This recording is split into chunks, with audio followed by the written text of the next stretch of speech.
Hello everyone, back to into today's second video, doing GWV Sunday Round-Up for today's second video. So it can be your Sunday afternoon eclectic mix of this and that. We're going to be looking at things like sea surface temperature anomalies, solar activity, the Southern Oscillation Index, ENSO.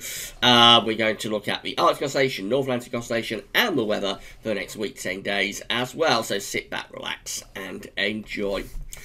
First video released today was the second summer 2020 season model round-up, getting 12 long-range models together to see what they're all showing for the summer.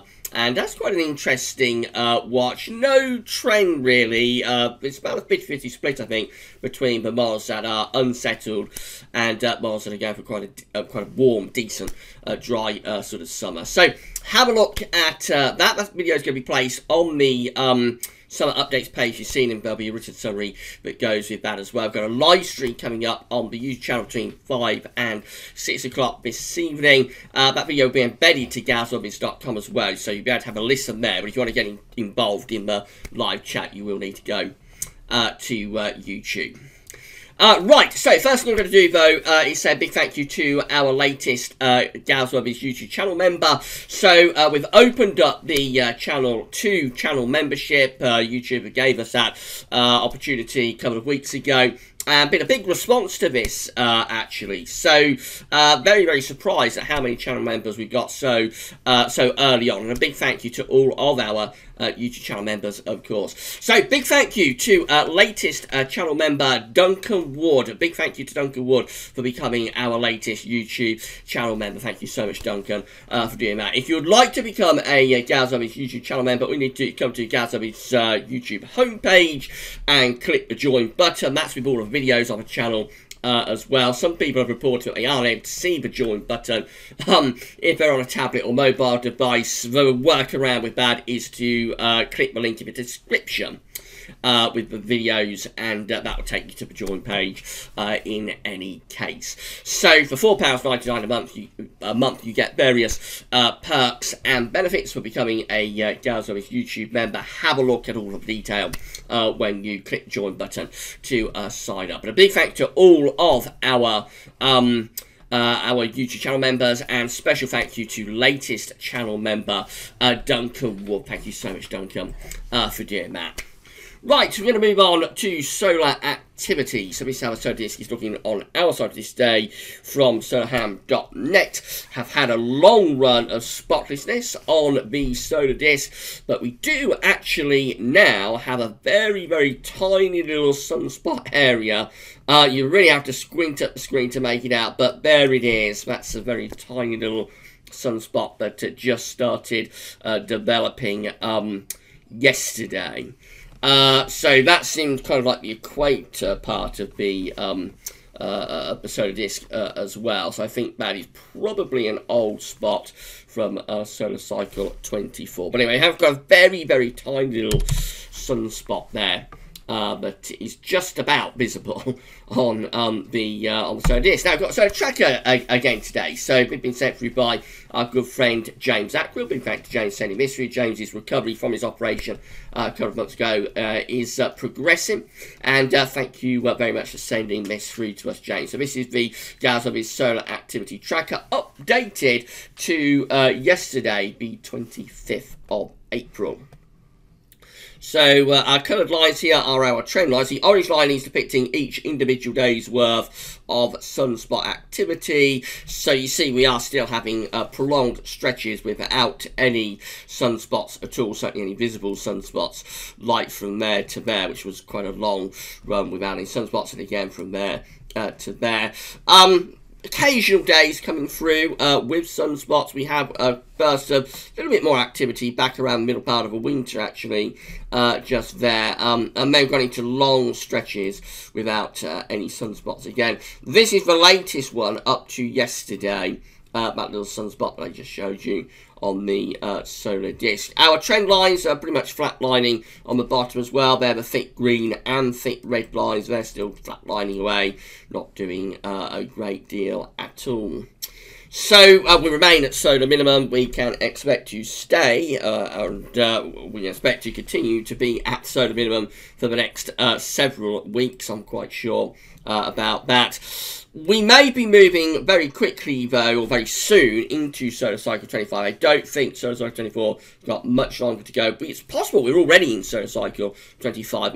We just haven't had the official announcement. I think our good friend Terry Scully reckons we're probably just about in solar cycle 25 now. So I don't think we're going to have to wait much longer before we're going to get an announcement from NASA that we have started solar cycle 25. But of course, it's going to take a while for this solar cycle to get going, as the last solar cycle did. Big thank you to Jones for sending through the GWV Solar Activity Tracker. This has been sent through by a good friend, Richard Trott. This is depicting visible sunspot regions and spotless days. So we can see that with this, we have had, for 2020, I mean, we are still at very, very deep solar minimum. This confirms it for 2020. We have had 91 days so far this year without any visible sunspots on the solar disk. That's 78% of the year. That's actually just ever so slightly more than 2019 in total, which had 281 days without sunspots. That's 77% of the year. This is very, very, very deep solar minimum type stuff. It's actually slightly deeper solar minimum than the last one, than solar cycle 24. The current stretch, or up to yesterday, when we had that sunspot appear yesterday, but up to then, the current stretch was 21 days without any sunspots. You can see how this compares to the last solar minimum down here. We've got 2007, which was really the beginning of the last solar minimum, solar cycle 23 to 24. That had 42% of the year that didn't have any sunspots. 2008 was the solar minimum year of solar cycle 23, so that had 73% of the year without sunspots. 2009, the first year of solar cycle 24, the current solar cycle, had 71% of the year without sunspots. It wasn't until 2010 that the solar cycle finally started to properly get going. Only 14% of the year of 2010 didn't have sunspots. So at its minimum, 2008 and 2009, we have 73 and 71% of the those 2 years without sunspots. But this, so I mean, it has been a little bit deeper than that actually. 2019 was 77% of the year, and at the moment 2020 is at 78% of the year without sunspots. So this is a slightly deeper solar minimum compared to what was a very, very deep solar minimum back in solar cycle 23 to 24, but the solar minimum solar cycle 24-25 is actually slightly deeper. And this is probably telling us that it's going to be another weak solar cycle. When you have very long and deep solar minimums, it tends to have an impact on the rest of the solar cycle. So I would imagine solar cycle 25 is probably going to be another very weak solar cycle, maybe even slightly weaker than solar cycle 24. We shall have to see about that. Right, this is how sea surface temperature anomalies were looking when we did last week's GWV Weather Vids Sunday Roundup. So we've got our three areas of interest, of course. We've got the equatorial Pacific Ocean just here. We've got the northern Pacific over here. And then we've got the North Atlantic over there. So that's how things look we did last week's GWV Weather Vids Sunday Roundup. The latest looks like this. Now, this is from the 23rd of April. It's not easy to find these charts on our website because they are in the process of flipping over to a new version. I'm going to show you a new version in a moment. But if you know your workarounds, there is that you can see still the old version of the sea surface temperature anomaly maps for the time being, but I don't think that's going to last very much longer. But anyway, dealing with the equatorial Pacific Ocean first of all. So over the past week, we have probably seen a slight warming, if anything, of the equatorial Pacific Ocean over here in the eastern part of the equatorial Pacific anyway. Going further north into the northern Pacific, again, that's how things looked last week. This is the latest. So warming average through here. Warming up a little bit up towards Alaska and Canada as well. Still quite a sort of mass of colder than average sea surface temperature anomalies just there off the coast of America. Over into the tropical Atlantic. So yes, the tropical Atlantic remains quite warm, above average sea surface temperature anomalies there. Significantly warmer than average in the Gulf of Mexico and through to the Caribbean as well. So all of that tells us that if it goes on into the summer, we're likely to have certainly plenty of energy anyway, provided for tropical storms, potentially through the tropical Atlantic and through the Gulf of Mexico. But again, it does depend on other parameters. So just because drop warm sea surface temperature through the tropical Atlantic doesn't guarantee you're going to get an active hurricane season. But if everything else comes together, then there's certainly enough energy within the ocean of the tropical Atlantic to provide big storms. Going further north into the North Atlantic, so we can see that colder than average subsurface temperature is up there between Greenland and Iceland, beginning to go a bit cold as well, seemingly over towards the east coast of the North America as well. So that's one to watch if we continue to have warmer than average sea surface temperatures there and cool things down here. That could start to get quite interesting, but of course we would need things to warm up there considerably as well too. As I say, NOAA is in the process of changing over to a new sea surface temperature anomaly map. So I've got the workaround, but I can get these old versions, and still get these old versions for the videos. But I don't think that's going to last much longer, so we are going to have to get used to the new version of the sea surface temperature anomaly maps, and this is it. So again, it's depicting very similar things really to what we was just looking at with the old version.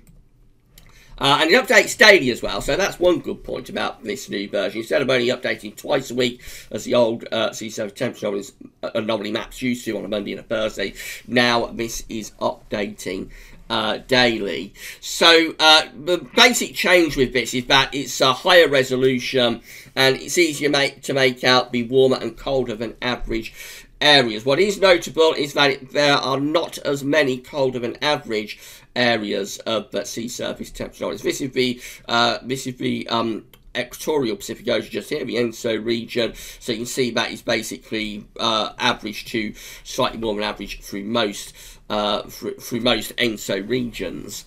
There's that warmer than average area of sea surface temperature anomalies up towards Alaska and in the northeast part of the Pacific Ocean. Over in the Atlantic, you can see perhaps a little bit clearer how warm the tropical Atlantic is and the Gulf of Mexico. That's perhaps a little bit easier to make out. But that cold and average area of sea surface temperature anomalies between Greenland and Ireland that we saw on the old version of the anomaly maps, that's much smaller and much less significant on this new version. It is still there to some degree, but the cold blob is nowhere near as extensive on this new version of the sea surface temperature anomaly maps as the old version shows it. And over towards the east coast of America, again, probably not quite as extensive with those colder than average sea surface temperature anomalies, but they are there to some degree.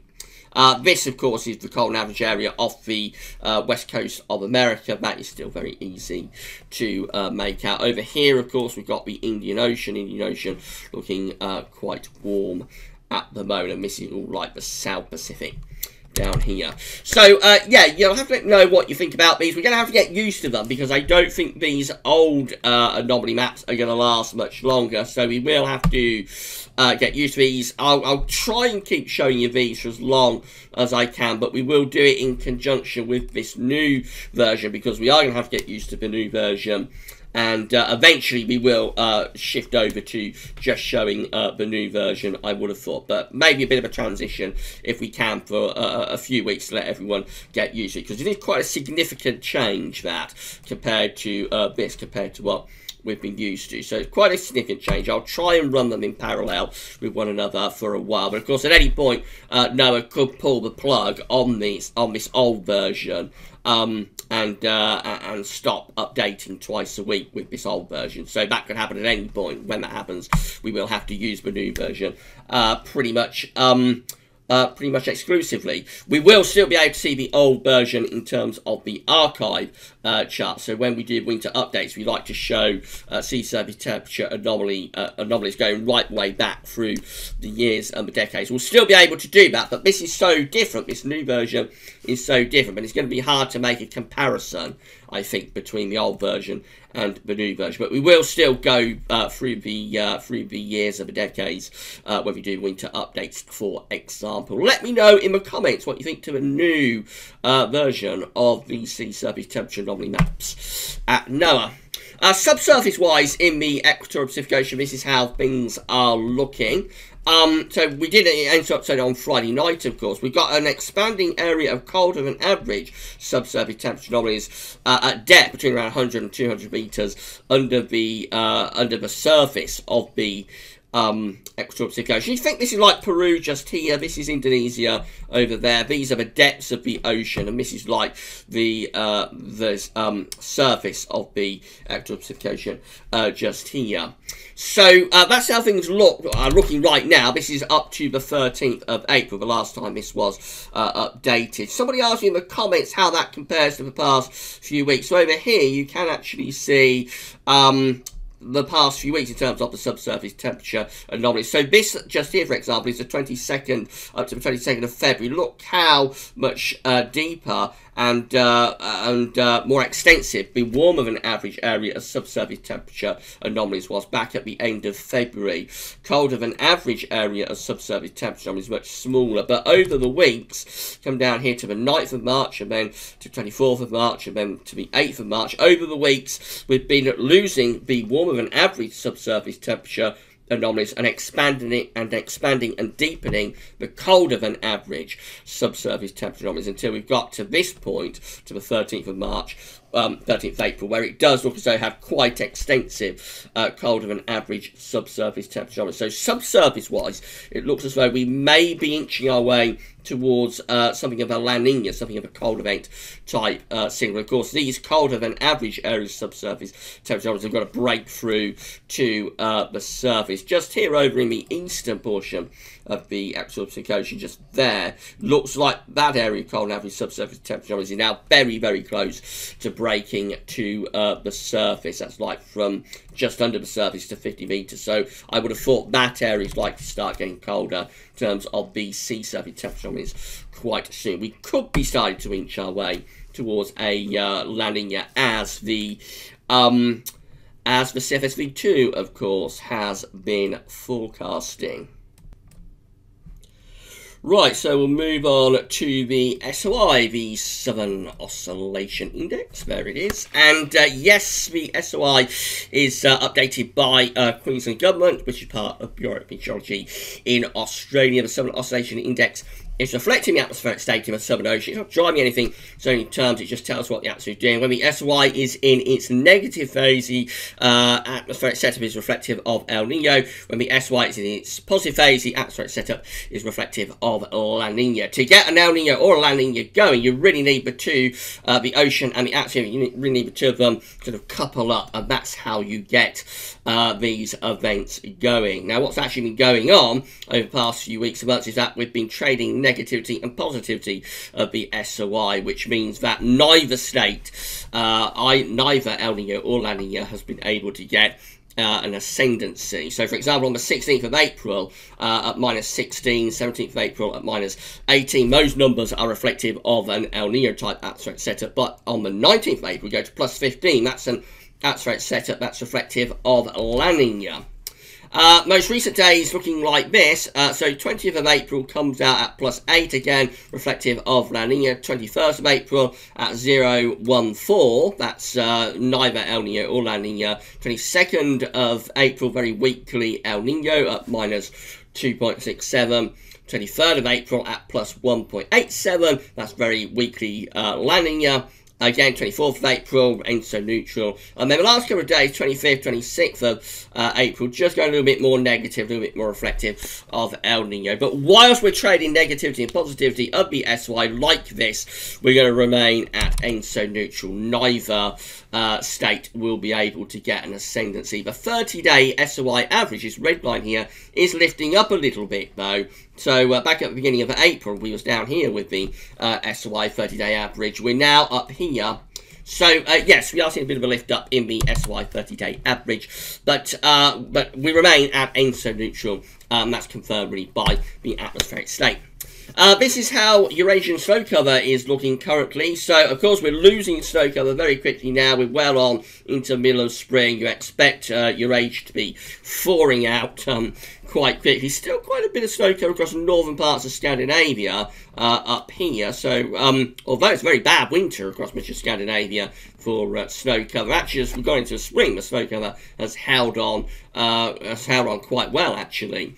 Across Russia, very quickly now thawing things out from both west and from the south, though we do still have quite a bit of snow cover across Siberia, but this is going very, very quickly. By the time we get to June, we'll basically be completely snow-free across the entirety of Russia and Siberia, except over sort of mountainous areas. Of course, mountainous areas will keep a little bit of snow cover going on very tops of mountains, but overall that's going to be snow-free in the next few weeks. Northwards into the Arctic, the yellow area there is where we've got Arctic sea ice. So, of course, that also has entered into its melting phase. This is from National Snow and Ice Data Center. So back in the winter, we wasn't doing too bad really for Arctic sea ice extent. The blue line there is 2020. We was very close to our most recent 10-year averages. As we go into the spring, I've seen a bit of a drop in Arctic sea ice extent, but that drop has leveled off actually over the past week or so. It started to sort of flatline off, so for the moment we have arrested the decline in Arctic sea ice. Of course, it will carry on melting over the next few months. That's seasonal, and will bottom out with the melt season for Arctic sea ice sometime around the early part of September, and then of course the refreeze will begin as we go on into the autumn and the winter. But for the time being, we have sort of arrested that sharp decline in Arctic. So only if we compare to our 10-year averages, so that's the 2011-29 average, we're very close to that now. We did drop under it earlier on in the spring, but now we're starting to reach parity again with the 2011 to 2019 Arctic size extent average, so we're not doing too bad compared to our most recent 10-year average. We're quite a bit under 2001 to 2010 though. Back in the winter we was on parity with the 2001-2010 Arctic size extent average. We are quite a bit under that now, that dark curved line. Of course, at no time have we ever been close to a 1991 to 2000 or 1979 to 1990 average. But for the moment, the very sharp decline in Arctic size extent, which began during March and into the first half of April, for the moment, that sharp decline has been arrested. Arctic oscillation observed and forecast looking like this. So black line shows where we've been with the Arctic oscillation, red lines at the end where the GFS ensembles are forecasting the Arctic oscillation to go. Again, as with the SOI, the AO is just an index that's reflecting the atmospheric state, not driving anything in its own terms, just tells what the atmosphere is doing. When the Arctic oscillation is positive, we've got low pressure over the pole. When the Arctic oscillation is negative, we've got high pressure blocking over the pole and over the Arctic. Through winter, we had a very, very positive AO, of course, record-breakingly so. We've stayed positive with the AO as we've gone through the spring, but much less so. So instead of being up here as we was back in the winter, we're down there now with the Arctic oscillation. But nevertheless, still on the positive side overall. And the GFS ensembles are forecasting that the AO will stay positive. I mean, we're positive right now. Just about with the Arctic oscillation, going to go a bit more positive over next week. But let's go into the early part of May, through the first week of May. We could be seeing signs of the AO begin to go a little bit more negative then. Although there is quite a bit of scatter within that. So these members up here of the GFS ensembles, they're still positive with the AO. These ones down here are more negative. So there's quite a bit of uncertainty as we go through to May, but possibly we could see a little bit of negativity of the Arctic oscillation into May. That could be the first sign of a little bit of blocking starting to get going as we move into May over the Arctic. NAO looks like that. So again, black line shows where I've been with the NAO. Red lines at the MO GFS ensembles are forecasting the NAO to go. As with the AO, this is just an index that's reflecting that atmospheric state. So this is measuring air pressures between Iceland and the Azores. We went negative with the NAO actually through the beginning of April, sort of end of March into beginning of April. We're around neutral at the moment with the NAO, and the GFS ensembles are forecasting the NAO to remain around neutral for the next week, possibly then hinting at going a little bit negative with the NAO as we move into the first week of May. Again, quite a bit of scatter, but reading between the lines of the AO and the NAO forecast, we could be starting to see signs of a little bit more blocking beginning to get going, I think, as we move into May. And that might be an indication that weather is going to go cooler compared to what we've had through April. It might also be a sign that weather is going to go more unsettled than what we've had through April, because what tends to happen if you get blocking through May, June, July, August, September, you'll tend to get trough of low pressure setting up underneath it due to the energy within the atmosphere. The atmosphere is very quickly warming up now due to the sun being in the northern hemisphere, our hemisphere. So if we get blocking setting up over the Arctic, we could well get a corresponding trough setting up from the Atlantic into northern Europe. That could be a cool and unsettled sort of indication.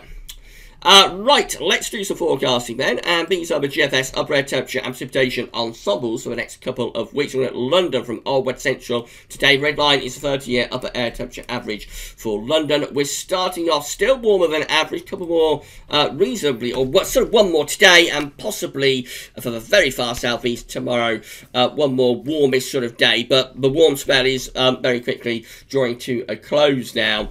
And also the dry spell is drawing to a close as well. More about that in a moment. So over the next few days, the trend is downwards with the upper air temperatures becoming cooler. Although, as we go through the first week of May, we might see a bit of a push-up in the upper air temperatures then. But if it happens, it'll be quite volatile. I've been talking about this in videos over the past couple of days. So on the periphery, sometime around the 4th, 5th of May, on the periphery of the Spanish plume that's going to push northwards across France and Germany probably. We're just on the edges of that. If we do start to tap into that plume, then it will very, very quickly generate heavy showers and thunderstorms, because the overall pattern is going to be low pressure dominated. Beyond that, into the second week of May, just looking rather cool really, although there is quite a bit of scatter. I think more definitively than temperature is precipitation. So for London, still a reasonable amount of dry weather for today and tomorrow. Showers could break out though this afternoon, places like Wales and Midlands, Northern England. But by Tuesday, even into London, we've got some heavy rain appearing with those precipitation spikes just there. And then overall, just looking really quite unsettled then as we run through the first week and possibly even into the second week of May. Certainly much more in the way of precipitation than we've been used to over the past few weeks, and probably the past 6 weeks or so really. Temperature anomalies from the 26th of April to 4th of May, a little bit below average. So yes, quite a substantial cool down is coming up. And look at that, I haven't seen that for quite a while. This is the precipitation anomaly from the 26th of April to the 4th of May, and it's a little bit wetter than average, especially so for England and Wales. So going cooler and going wetter. This is a big change that we've got coming up in the next few days. That's how the GFS is looking for Wednesday's GFS midnight run. 6 o'clock run is updating as I'm doing the video, but of course it's too late really to feature that in this video.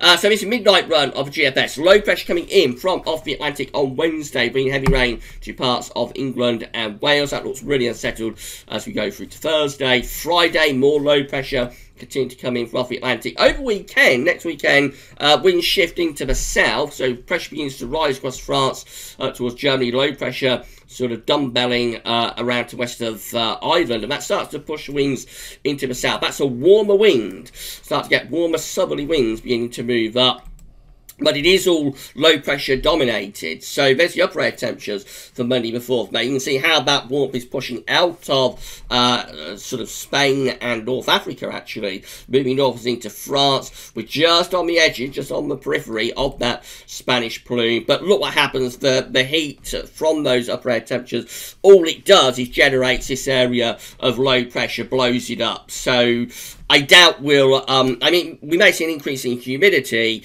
but I would suspect what will happen is that we'll just find showers breaking out, and then probably longer spells of rain, and that actually looks quite windy as well with that. That's 5th of May, so not only wet, but also possibly quite windy, and that's all generated, that low is fueled by the warmth coming out of southern Europe. And we just keep it unsettled as we move up to day 10. Wednesday the 6th of May, low pressure continues to be driving in from off the Atlantic. Into more extended range, we start to turn wind back into the north again. So low pressure clears away to the east. High pressure begins to get going across Iceland. This is Friday the 8th of May. This is going to be a bank holiday Friday, of course. Did the first update for that last night. Looks like the GFS is still broadly in line with what we saw in that update, really. Quite unsettled and a little bit on the cooler side as well. Moving up to the very end of this GFS run, which gets us today to Tuesday the 12th of May. Winds in from north, so quite cool. And further showers likely, particularly in northern and eastern parts of the country. GM, looks like that. Again, low pressures coming in off the Atlantic on Wednesday. Going to be quite a bit of rain around through Thursday and into Friday. We're just under that trough of low pressure, so it remains cool and it remains unsettled as well. Into the weekend, low pressure again to west of Ireland. High pressure trying to build over France. Trying to get wind into the south, so trying to draw some warmer air up from southern Europe, but not really coming to anything. We're on the edges of it. That heat is going through like southern, eastern France into Germany. And we're just close to this low pressure, keeping things rather cool and unsettled. And that's how we look as we get to day 10. Again, no real change there.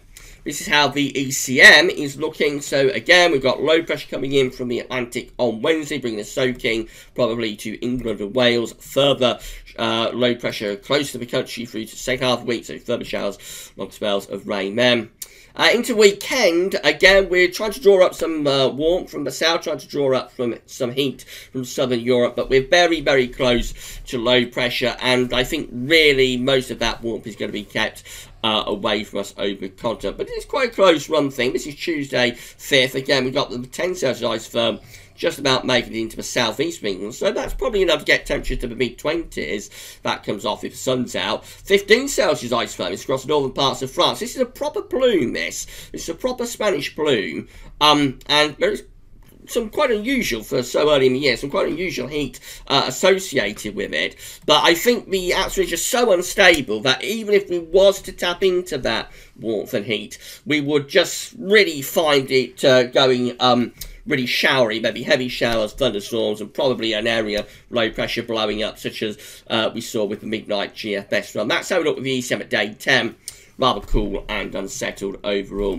This is a precipitation type forecast based on that ECM run from Meteo.com. So there's the showers that could be breaking out this afternoon through parts of Wales, North Midlands and Northern England as well. That might form a more general band of rain across the central swathe of the country tonight. But it's really on Tuesday that we bring this heavy rain up from the south, and it covers most of England and Wales, so a soaking to come on Tuesday for much of England and Wales, and another one on Wednesday. So Tuesday and Wednesday both looking wet for England and Wales, with plenty of rain around. Not as wet for Scotland and Northern Ireland with this. Then second half of next week, it's a case of sunshine and showers, and then beyond that, just keeping things unsettled. Another batch of rain coming in there on the 3rd of May. And we just keep things unsettled really as we move up towards day 10. We're too early recording this video to be able to show you the ECM ensembles from Icelandic Met Office. I'm going to try and include them in this afternoon's live stream. So if you want to see the options that are on the table within the ECM ensembles for day 10 and day 14, today from the Icelandic Met Office, we'll have a go at including them in the live stream at 5 o'clock this afternoon.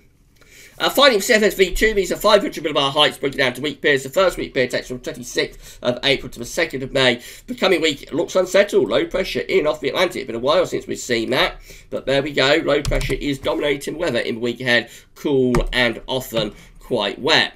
Week 2 is the 3rd to the 9th of May. High pressure then begins to build more across southern Europe.